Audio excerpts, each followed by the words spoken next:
Ready start. अनियमितता से संबंधित मामलों में कार्रवाई आमतौर पर उन्हीं लोगों पर केंद्रित रहती है जो आरोपी होते हैं और माना जाता है कि अवैध गतिविधियों या लेन देन में उनकी मुख्य भूमिका है। इस संदर्भ में यह एक विडंबना ही रही है कि किसी भ्रष्ट गतिविधि का लाभ तो एक पूरे समूह को मिलता है, लेकिन जब उसका खुलासा होता है तो आरोपों के कटघरे में एक दो लोग ही आते हैं। अब दिल्ली में शराब घोटाले की सुनवाई के दौरान सोमवार को सर्वोच्च न्यायालय में प्रवर्तन निदेशालय यानी ईडी और केंद्रीय जांच ब्यूरो यानी सीबीआई ने जो कहा है, अगर वह कानूनी तौर पर जमीन पर उतरा तो यह इस मसले पर एक बड़े बदलाव का उदाहरण बनेगा।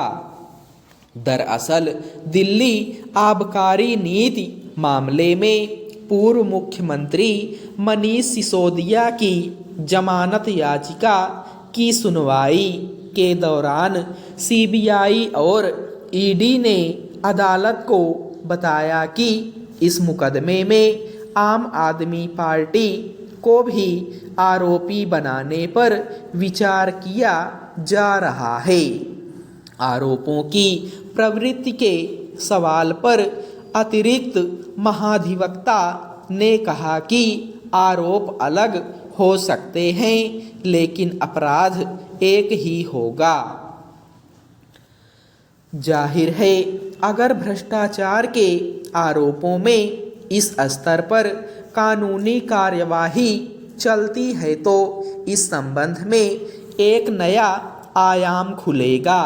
यह सवाल उठेगा कि अगर किसी राजनीतिक पार्टी में जिम्मेदार पद पर बैठा व्यक्ति किसी अनियमितता में मुख्य आरोपी है, लेकिन उसकी गतिविधियों का लाभ पूरी पार्टी को मिले, तो जिम्मेदारी का दायरा क्या होना चाहिए। इसी कोण से अदालत में उठी बात के बाद ईडी और सीबीआई की ओर से ताज़ा रुख जाहिर किया गया।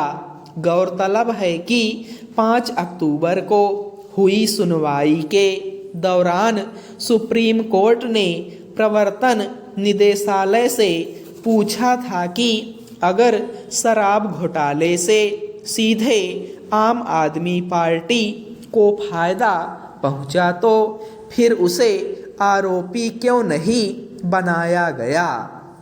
अदालत के इस सवाल के बाद अब ईडी और सीबीआई ने एक तरह से इसी सवाल को कार्रवाई के दायरे में शामिल करने का संकेत दिया है। अब तक आम आदमी पार्टी के 2 बड़े नेताओं मनीष सिसोदिया और संजय सिंह को आबकारी घोटाले से जुड़े मामलों में ईडी और सीबीआई ने गिरफ्तार किया है। इस क्रम में अब मामले की आंच समूची पार्टी तक पहुंचती दिख रही है। हालांकि अगर ईडी और सीबीआई आम आदमी पार्टी को भी कटघरे में खड़ा करने के लिए कानूनी पहल करती है तो इससे जुड़े कानून की कसौटी पर यह परखा जा सकता है कि क्या धन शोधन रोकथाम अधिनियम के दायरे में किसी राजनीतिक पार्टी को भी लाया जा सकता है।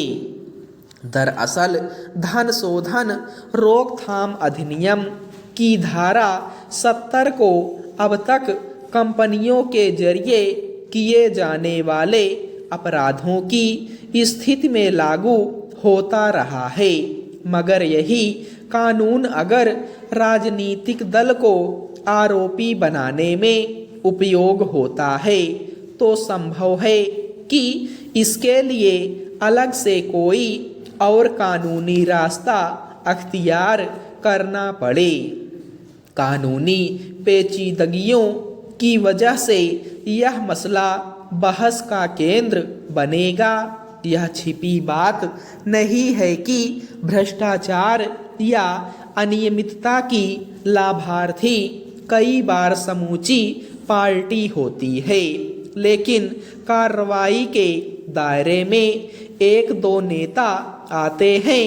इस तरह किसी व्यापक दायरे का भ्रष्टाचार व्यक्तिगत मामला बनकर रह जाता है। सवाल है कि ऐसे मामलों में पार्टी की जिम्मेदारी क्या होगी। अगर कानूनी कसौटियों पर किसी राजनीतिक दल को आरोपी बनाने का आधार मजबूत हुआ तो आम आदमी पार्टी को शायद गंभीर चुनौतियों का सामना करना पड़े।